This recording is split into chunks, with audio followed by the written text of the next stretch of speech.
Assalamualaikum warahmatullahi wabarakatuh. Perkenalkan, saya Suci Anida Ramadhani dengan NIM 220206501003 dari Program Studi Pendidikan Vokasional Mekatronika Angkatan 2022. Pada video kali ini, saya akan membahas materi mengenai multimedia pembelajaran interaktif. Apa yang dimaksud multimedia pembelajaran interaktif? Nah, multimedia interaktif ini adalah suatu multimedia yang dilengkapi dengan alat pengontrol yang dapat dioperasikan oleh pengguna. Nah, sehingga pengguna ini dapat memilih apa yang dikehendaki untuk proses selanjutnya. Nah, ciri khas dari multimedia interaktif ini adalah kemampuan siswa untuk berinteraksi langsung dengan konten pembelajaran seperti mengklik, menjawab pertanyaan, menjalankan simulasi, atau partisipasi aktif aktivitas interaktif lainnya. Secara sederhana, pembelajaran multimedia interaktif adalah proses menggabungkan dua unsur atau lebih media, terdiri dari teks, grafis, gambar, foto, audio, video, dan animasi secara terintegrasi, dilengkapi dengan alat pengontrol yang dapat dioperasikan oleh pengguna. Selanjutnya ada perancangan multimedia interaktif. Nah, terdapat 6 tahapan perancangan multimedia interaktif. Yang pertama ada merancang konsep. Nah, dasar pemikiran dan kreativitas yang sesuai dengan tujuan dibuatnya aplikasi multimedia interaktif. Yang kedua ada merancang isi. Nah, merancang isi atau konten dari aplikasi menentukan apakah aplikasi akan memuat semua elemen atau hanya sebagian elemen, gambar, suara, teks, animasi, dan video. Yang ketiga ada merancang struktur aplikasi. Nah, diperlukan sebagai penjelas alur program dan komponen program, termasuk membuat diagram alir, flowchart, atau storyboard. Yang keempat ada merancang naskah. Nah, dalam merancang naskah kita menjelaskan isi dari teks, kata, atau kalimat yang terdapat dalam aplikasi. Yang kelima ada merancang grafik. Nah, pembuatan dan pemilihan grafik yang akan mendukung dialog dan latar belakang aplikasi multimedia. Salah satu tahap dalam perancangan multimedia interaktif adalah membuat struktur navigasi dan membuat flowchart. Yang pertama kita membuat struktur navigasi. Yang pertama ada struktur linear. Struktur linear merupakan struktur yang hanya mempunyai satu rangkaian cerita berurut. Biasanya digunakan untuk multimedia presentasi karena tidak diperlukan adanya interaksi, hanya menampilkan data atau informasi saja. Yang kedua ada struktur hierarki. Nah, struktur navigasi hierarki adalah suatu struktur yang mengandalkan percabangan untuk menampilkan informasi yang berdasarkan kriteria tertentu. Informasi pada halaman utama disebut parent dan informasi pada cabangnya disebut child. Yang ketiga ada struktur nonlinear.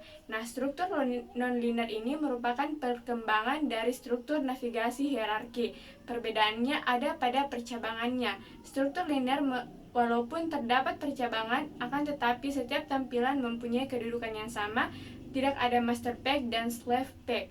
Yang keempat ada struktur komposit. Nah, struktur komposit ini merupakan struktur gabungan dari ketiga struktur sebelumnya.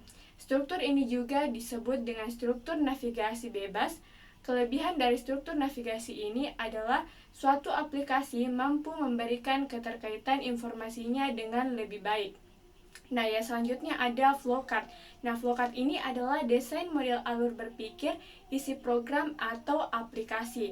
Nah, tujuan dari flowchart ini adalah mendapatkan suatu alur kerja yang komunikatif, mengetahui suatu alur dan jalur proses kerja yang dapat dengan mudah dipahami dan dilalui serta diikuti oleh pengguna secara menyeluruh dan bermakna. Adapun tujuan dari flowchart ini, yang pertama itu menggambarkan urutan operasi suatu program. Yang kedua itu untuk memfasilitasi komunikasi antar pembuat program dengan orang bisnis. Yang ketiga itu membantu dalam pemahaman logika yang kompleks. Yang keempat itu membantu dalam penulisan atau implementasi program. Selanjutnya itu untuk membantu menjelaskan program kepada orang lain. Selanjutnya ada 6 tahapan pengembangan multimedia interaktif. Nah, dari waktu ke waktu, pembelajaran selalu mengalami perkembangan. Berbagai model, metode, media, serta hal-hal lain yang baru muncul dan dipergunakan dalam pembelajaran. Perkembangan multimedia juga termasuk digunakan dalam pembelajaran. Penggunaan dan perpaduan gambar, video, dan suara dalam multimedia banyak menarik maupun mengunggah minat belajar peserta didik atau siswa. Multimedia juga mampu memudahkan penyampaian materi-materi tertentu kepada siswa dibandingkan dengan cara penyampaian materi lainnya.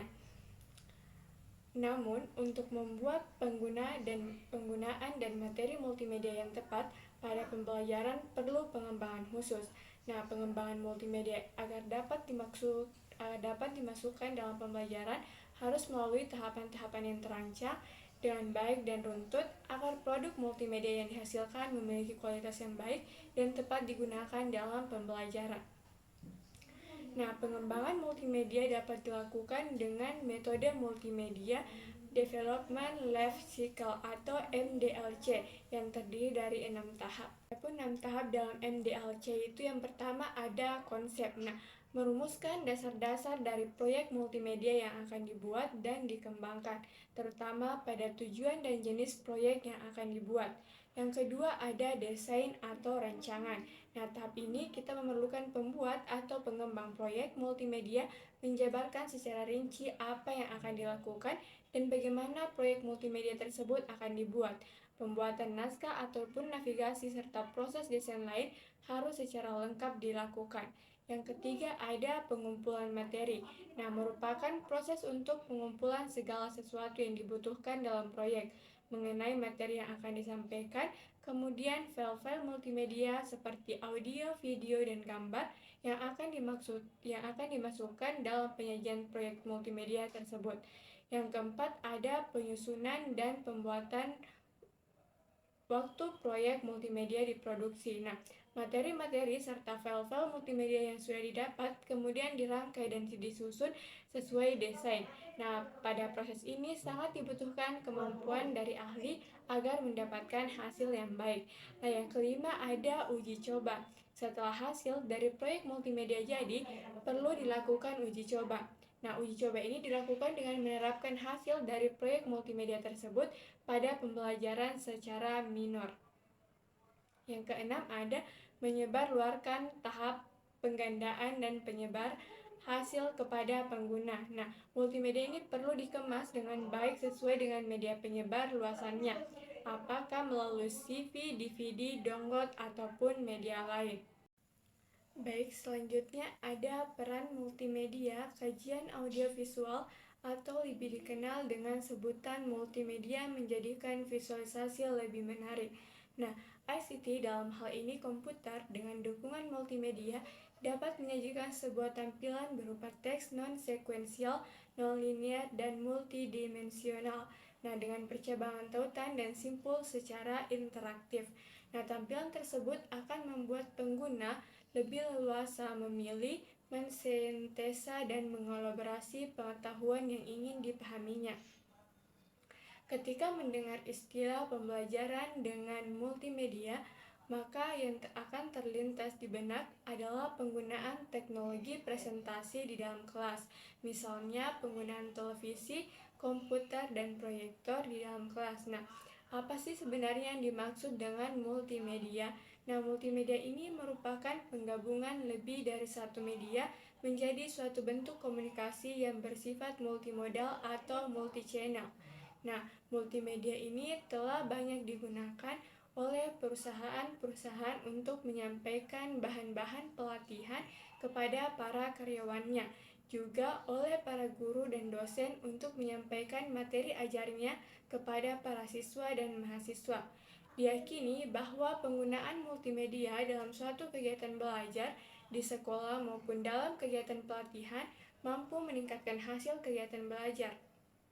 Software-software presentasi seperti Microsoft PowerPoint menggabungkan berbagai jenis media ke dalam suatu paket presentasi yang menarik yang akan menarik perhatian dan meningkatkan motivasi para pembelajar.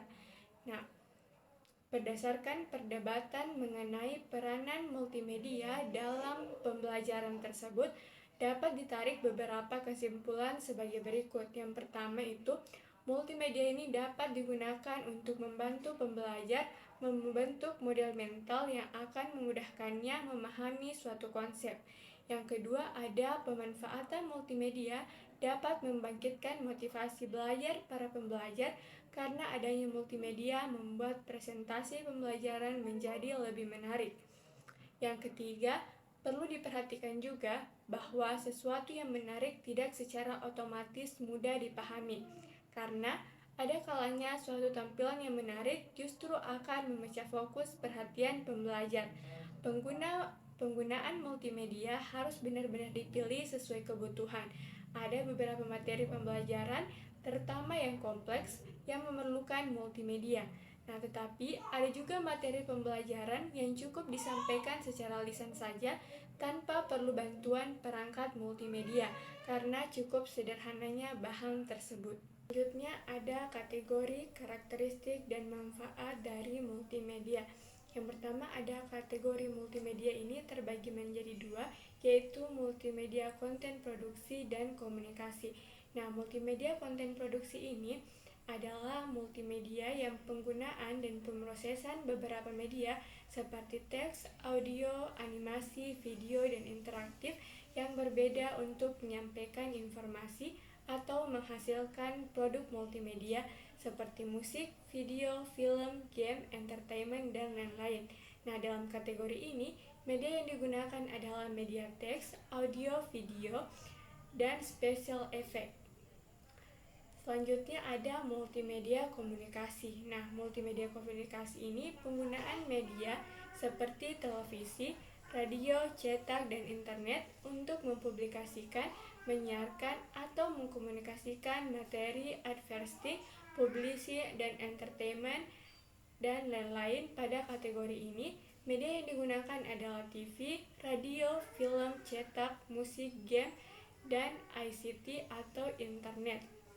Yang kedua ada karakteristik dari multimedia ini terbagi menjadi dua, yaitu multimedia bentuk linear dan non-linear.